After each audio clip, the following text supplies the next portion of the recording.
बिस्मिल्लाहिर्रहमानिर्रहीम। अस्सलाम वालेकुम। अगर आप सऊदी अरब से बाहर है और आपका ड्राइविंग लाइसेंस का वक़्त जो है वो ख़त्म हो रहा है तो आपको परेशान होने की ज़रूरत नहीं है। आप अपने मुल्क से भी तजदीद करवा सकते हैं।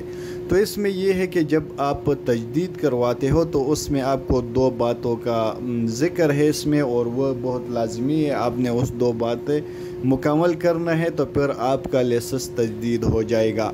तो पहले नंबर पर यह है कि आपका आंखों का टेस्ट लाजमी है, और वो आपको हर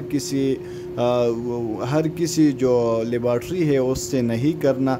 आपको सिर्फ़ जो सऊदी अरब का सफारत खाना है या कौंसलेट पे जाकर वहाँ पे आपको आंखों का टेस्ट करना होगा। और दूसरी नंबर पर यह है कि आपको मुमलिकत में जो महकमे ट्रैफिक है उससे को मुख्तियारनामा भेजना।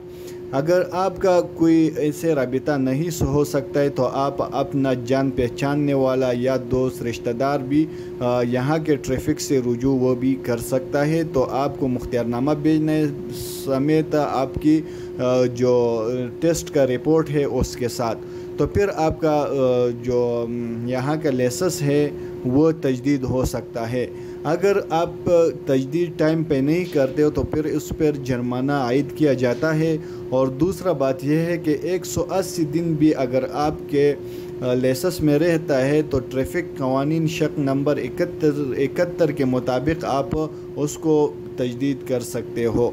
तो ये था आज की वीडियो। बहुत से लोग परेशान थे इसके बारे में, तो हमने समझा कि चलो ना ही इन लोगों को भी थोड़ा तरीक़ा बता दे और इस हवाले से ये अपने लिए लाइसेंस तजदीद कर ले। क्योंकि कोरोना की वजह से बहुत सारे लोग अपने ममालिक में है तो बहुत ज़्यादा मुश्किलात है उनके लिए। अगर किसी का लाइसेंस ख़त्म हो रहा है तो वो इस तरीके से अपने लिए लाइसेंस तजदीद कर सकते हैं।